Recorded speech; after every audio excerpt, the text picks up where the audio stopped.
जय जय श्री राधे। भक्ति भक्ति भगवंत गुरु चतुर्नाम बपुए, इनके पद बंदन किए नाशे बेग्नियने। आज के सत्संग में महर्षि उत्तंग जी का चरित्र वर्णन करेंगे। उत्तंग जी बड़े भारी तपस्वी, तेजस्वी और गुरु भक्त थे। इन्होंने जीवन में गुरु के सिवाय दूसरे किसी देवता की आराधना नहीं की थी। जब ये गुरुकुल में रहते थे उन दिनों सभी ऋषि कुमारों के मन में यह अभिलाषा होती थी, हमें भी उत्तंग के समान गुरु भक्ति प्राप्त हो। महर्षि गौतम के बहुत से शिष्य थे, परंतु उनका सबसे अधिक प्रेम उत्तंग में ही था। उत्तंग के इंद्रिय संयम, पवित्रता, पुरुषार्थ, कर्म और उत्तमोत्तम सेवा से गौतम जी बहुत प्रसन्न रहते थे। इधर गुरुभक्त उत्तंग भी ऐसे सेवा में लीन हुए कि वे यह नहीं जान सके कि मेरा बुढ़ापा आ गया। एक दिन ये वन से लकड़ियों का भारी गट्ठर सिर पर धर कर ले आए। जब आश्रम में आकर उस बोझ को वे ज़मीन पर गिराने लगे तो उस समय चांदी के तार की भांति सफ़ेद रंग की उनकी जटा उलझकर लकड़ियों के साथ ही ज़मीन पर गिर पड़ी। मुनि भार से तो दबे थे ही, भूख प्यास से भी अत्यंत पीड़ित हो रहे थे। उसी में जब उन्हें अपने श्वेत केशों को देखकर यह भान हुआ कि मैं तो वृद्ध हो गया, तो बहुत ही आर्त होकर रोने लगे। उस समय पिता की आज्ञा पाकर परम सुशीला गौतम पुत्री ने अपने हाथों में उत्तंग के आंसुओं को ग्रहण किया, परंतु उन अश्रु बिंदुओं से उसके दोनों हाथ जलने लगे। अतः अश्रु टपक कर पृथ्वी पर जा पड़े, परंतु पृथ्वी भी उन्हें धारण करने में असमर्थ हो गई। महर्षि प्रवर गौतम जी ने उत्तंग से रोने का हेतु पूछा तो उन्होंने कहा, मेरे बाद के आए हुए सैकड़ों हजारों विद्यार्थी आपकी सेवा में आए और अध्ययन पूरा करके आपकी आज्ञा पाकर घर चले गए। मुझे यहाँ रहते हुए 100 वर्ष बीत गए, तो भी आपने मुझे घर जाने की आज्ञा नहीं दी। गौतम जी ने कहा, विप्रवर, तुम्हारी गुरु शुश्रूषा से मैं ऐसा मुग्ध हो गया कि इतना अधिक समय बीत गया तो भी मेरे ध्यान में ये बात आई ही नहीं। अब यदि आज तुम्हारे मन में यहाँ से जाने की इच्छा हुई है तो मेरी आज्ञा को स्वीकार करो, शीघ्र ही यहाँ से अपने घर को चले जाओ। जब उत्तंग जी ने गुरु दक्षिणा के लिए आज्ञा मांगी तो गुरु गौतम जी ने कहा, तुमने जो सेवा की है उसी से मैं बहुत संतुष्ट हूँ, इसमें तनिक भी संशय नहीं है। यदि आज तुम 16 वर्ष के तरुण हो जाओ तो मैं तुम्हें पत्नी रूप से अपनी कुमारी कन्या अर्पित कर दूंगा, क्योंकि इसके सिवाय दूसरी कोई स्त्री तुम्हारे तेज नहीं सह सकती। गुरुजी की प्रसन्नता के लिए उत्तंग ने तपोबल से तरुण होकर उस यशस्विनी कन्या का पाणी ग्रहण किया। तत्पश्चात उत्तंग ने गुरु पत्नी अहिल्या से कहा, माताजी, मुझे आज्ञा दीजिए, मैं गुरु दक्षिणा में आपको क्या दूं? मैं अपना प्राण देकर भी आपका प्रिय करना चाहता हूं। अहिल्या ने कहा, पुत्रो, मैं तुम्हारे भक्ति भाव से ही परम प्रसन्न हूँ, तुम्हारा कल्याण हो। अब तुम्हारी जहाँ इच्छा हो वहाँ जाओ। परंतु उत्तंग ने जब बहुत आग्रह किया तो अहिल्या ने कहा, बेटा, राजा सौदास की रानी ने जो दिव्य मणिमय कुंडल धारण कर रखे हैं उन्हें ले आओ। उनके ला देने से तुम्हारी गुरु दक्षिणा पूरी हो जाएगी। तब बहुत अच्छा कहकर उत्तंग राजा सौदास से कुंडलों की याचना करने के लिए वहाँ प्रस्थित हुए। उतंग के चले जाने पर महर्षि गौतम को सब वृत्तांत मालूम हुआ तो वे बड़ा पश्चाताप किए और पत्नी से बोले, देवी तुमने ठीक नहीं किया। राजा सौदास तो वशिष्ठ जी के हिसाब से राक्षस भावापन्न हो गए हैं, अतः वे उस ब्राह्मण कुमार को अवश्य मार डालेंगे। श्री अहिल्या जी ने उतंग की मंगल कामना की। मुनि ने तथास्तु कहा। उतंग अत्यंत निर्भयता पूर्वक निर्जन वन में यमराज के समान भयंकर दिखने वाले राजा सौदास के सन्मुख उपस्थित हुए। राजा ने कहा, दुर्श्रेष्ठ, दिन के छठे भाग में मेरे लिए आहार का विधान किया गया है। यह वही समय है, मैं भूख से पीड़ित हूँ, तुम भले आए। उतंग बोले, राजन, आपको मालूम होना चाहिए मैं गुरु दक्षिणा के लिए आया हूँ। मनीषी पुरुषों का कथन है, शुभ कार्य के लिए उद्योगशील पुरुष अवध्य होता है।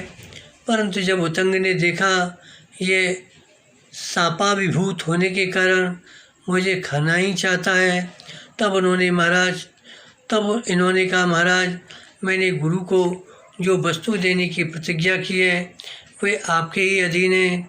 अतः नरेश्वर, मैं आपसे उसकी भीख मांगता हूँ। आप मेरी याचना को पूर्ण करें और विश्वास करें, मैं गुरु दक्षिणा चुकाकर फिर आपके पास आ जाऊँगा, तब मुझे खा लेना। श्री उतंग की सुदृढ़ गुणनिष्ठा और सत्य प्रतिज्ञा के प्रभाव से सौदास का हृदय परिवर्तित हो गया। वे मुनि के खाने का निश्चय छोड़ दिए। बोले, विप्र शिरोमणे, आप रानी के पास जाइए, मेरी आज्ञा सुनाकर कहिए कि आप मुझे कुंडल दे दें। महर्षि उतंग राजा सौदास की महारानी मदयंती के पास जाकर अपना प्रयोजन सुनाए। रानी ने कहा, मुनिश्रेष्ठ, मेरे ये दोनों मणिमय कुंडल दिव्य हैं। देवता, यक्ष, महर्षि लोग भी विविध उपायों से इसे चुरा ले जाने की इच्छा से छिंद्रान्वेषण करते रहते हैं। यदि इन कुंडलों को पृथ्वी पर रख दिया जाए तो नाग इसे हड़प लेंगे। अपवित्र अवस्था में धारण करने पर इन्हें यक्षगण और निंद्रावस्था में इन्हें पहनकर सो जाने से देवगण इसे बलात्कार पूर्वक छीन ले जाएंगे। ये दोनों कुंडल रात दिन सोना टपकाते रहते हैं। रात्रि में ये नक्षत्र की आभा को भी छीन लेते हैं। इन्हें धारण कर लेने पर भूख प्यास का भय नहीं रहता। धारण करने वाला विष, अग्नि एवं हिंसक जंतु से भी निर्भय हो जाता है। कुंडलों के इन दिव्य गुणों से आकृष्ट होकर सभी लोग इन्हें प्राप्त करने का प्रयत्न करते हैं। ब्राह्मण, यद्यपि आप महाराज के पास से उन्हीं का संदेश लेकर आए हैं, तथापि आपको इस बात का कोई प्रमाण अवश्य लाना चाहिए। मुनि उतंग पुनः राजा सौदास के पास आकर रानी का कथन सुनाए। राजा ने अपने संबंध के कुछ सांकेतिक वचन कहे जिन्हें रानी समझती थी, और सौदास ने यह भी कह दिया, अब आपको मेरे पास आने की आवश्यकता नहीं है। मुनि ने आकर उन्हें रानी को सुनाया। महाराज, मदयंती ने स्वामी का वचन सुनकर तत्काल अपनी मणिमय कुंडल मुनि को दे दिए। उतंग उन कुंडलों को लेकर बड़े वेग से गौतम मुनि के आश्रम की ओर चले। रास्ते में उन्हें एक स्थान में बड़े जोर की भूख लगी। वहाँ पास ही फलों के भार से झुका हुआ एक बेल का वृक्ष था। उतंग उस वृक्ष पर चढ़ गए और कुंडलों को मृगचर्म में लपेटकर वृक्ष की एक शाखा पर रख दिए। संयोग से एक बेल उस मृगचर्म पर गिर पड़ा, जिससे वह पृथ्वी पर गिर पड़ा और कुंडल भी पृथ्वी पर गिर पड़े। बस तुरंत ही एक महासर्प आया और कुंडल को लेकर बिल में घुस गया। सर्प के द्वारा कुंडलों का अपहरण होता देख उत्तंग मुनि उद्विग्न हो गए, अत्यंत क्रोध में भरकर वृक्ष से कूद पड़े तथा एक काष्ठ दंड हाथ में लेकर उस बामी को खोदने लगे। मुनि 35 दिनों तक बिना किसी घबराहट के बिल खोदने के कार्य में जुटे रहे। मुनि के दृढ़ निश्चय को देखकर पृथ्वी घबरा गई। देवराज इंद्र को दया आई। वे ब्राह्मण का वेश बनाकर मुनि के पास आए और दंड से बिल खोदकर नागलोक तक पहुंचना असंभव बताया। तब उत्तंग जी ने कहा, यदि ऐसी बात है तो मैं आपके सामने प्राणों का परित्याग कर दूंगा। तब इंद्र ने दंड के अग्रभाग पर अपना वज्र संयोजित कर रख दिया, जिससे क्षण मात्र में नागलोक तक का मार्ग बन गया। उत्तंग मुनि नागलोक पहुँच तो गए, परंतु वहाँ की विशालता एवं व्यवस्था को देखकर निराश हो गए। उसी समय अग्निदेव वहाँ अश्व के रूप में प्रकट हो गए। उत्तंग से बोले, तुम मेरे पुच्छ भाग में फूंक मारो, मैं अब नागलोक को जलाए देता हूँ। नागलोक कुंडल देने के लिए विवश हो जाएंगे। उत्तंग ने ऐसा ही किया, फिर तो घबराकर सभी नाग, बूढ़े और बालकों को आगे करके हाथ जोड़ मस्तक झुका प्रणाम कर बोले, भगवान हम पर प्रसन्न होइए। फिर नागों ने उन्हें अर्घ्यपाद्य निवेदन किया। वे दोनों परम श्रेष्ठ दिव्य कुंडल भी वापस कर दिए। तदनंतर नागों से सम्मानित होकर महामुनि उत्तंग अग्निदेव की प्रदक्षिणा करके गुरु के आश्रम की ओर चल दिए। वहाँ पहुंचकर गुरु पत्नी को उनका अभीष्ट कुंडल प्रदान किया तथा गुरु गौतम जी से समस्त वृत्तांत निवेदन किया। ऐसे गुरु भक्त थे मुनि उत्तंग।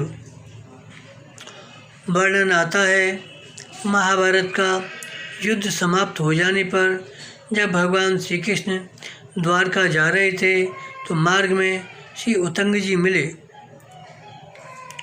परस्पर वार्ता अभिवादन के उपरांत मुनि ने युद्ध का वृत्तांत पूछा। भगवान श्री कृष्ण ने कहा, महर्षि प्रारब्ध के विधान को कोई टाल नहीं सकता। कौरव और पांडव दल के सभी वीर युद्ध में वीर गति को प्राप्त हो गए। केवल 5 पांडव ही जीवित बचे हैं। भगवान श्री कृष्ण के इतना कहते ही उत्तंग मुनि अत्यंत क्रोध से जल उठे। बोले, श्री कृष्ण कौरव तुम्हारे प्रिय संबंधी थे, तथापि शक्ति रहते हुए भी उनकी रक्षा नहीं की, इसलिए मैं तुम्हें शाप दूंगा। भगवान श्री कृष्ण ने बड़ी शांतिपूर्वक कहा, भार्गव आप तपस्वी हैं, इसलिए मेरी अनुनय विनय स्वीकार कीजिए। मैं आपको अध्यात्म तत्व सुना रहा हूँ। उसे सुनने के पश्चात यदि आपकी इच्छा हो तो आप मुझे शाप दीजिए। मैं आपके संचित किए हुए तप का नाश नहीं कराना चाहता हूँ। फिर भगवान ने मुनि को अध्यात्म ज्ञान की शिक्षा दी। ज्ञान योग को श्रवण कर मुनि का चित्त अत्यंत प्रसन्न हो गया। क्रोध रफू चक्कर हो गया। हृदय श्री कृष्ण के प्रति भक्ति भाव से पूर्ण हो गया। अतः सांप का विचार अपने आप जाता रहा। तत्पश्चात श्री उत्तंग जी ने भगवान श्री कृष्ण से उस विश्व रूप का दर्शन कराने की प्रार्थना की जिसे युद्ध के आरंभ में अर्जुन को दिखाया था।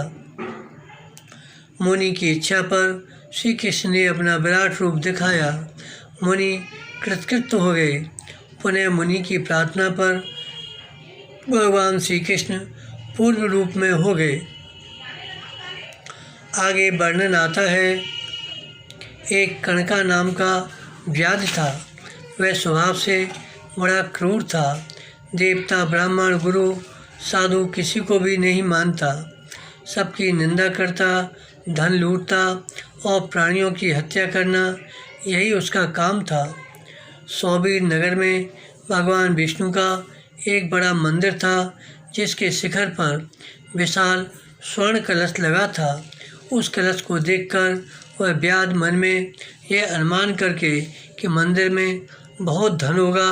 रात के समय घुसा। मंदिर में महामुनि उतंग बैठकर नेत्र बंद किए हुए भगवान के ध्यान में मग्न थे।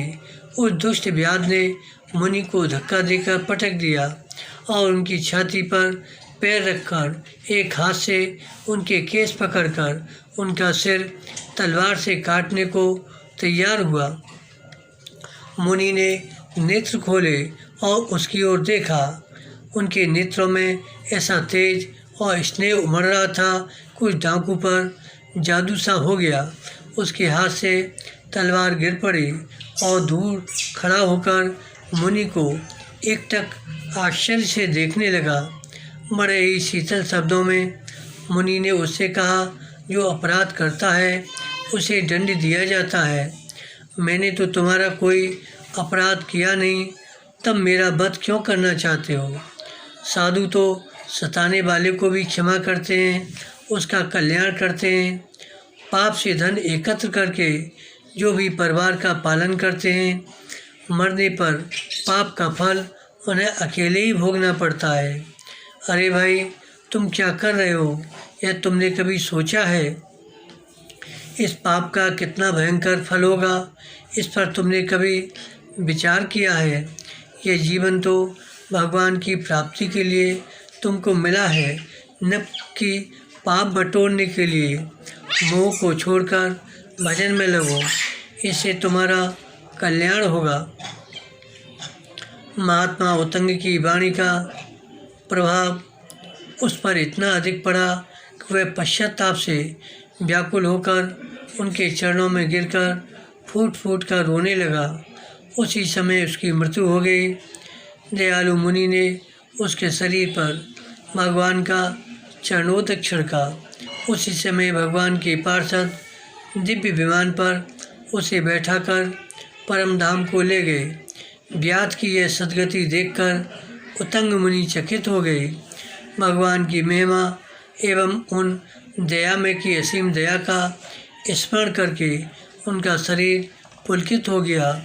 गदगद कंठ से वे भगवान की स्तुति करने लगे। भगवान ने कृपा कर मुनि को प्रत्यक्ष दर्शन दिया। मुनि ने मुरारे रक्षा करो कहकर चरणों में पड़कर प्रणाम किया। भगवान ने अपनी विशाल भुजाओं से मुनि को उठाकर हृदय से लगा लिया और वर मांगने को कहा।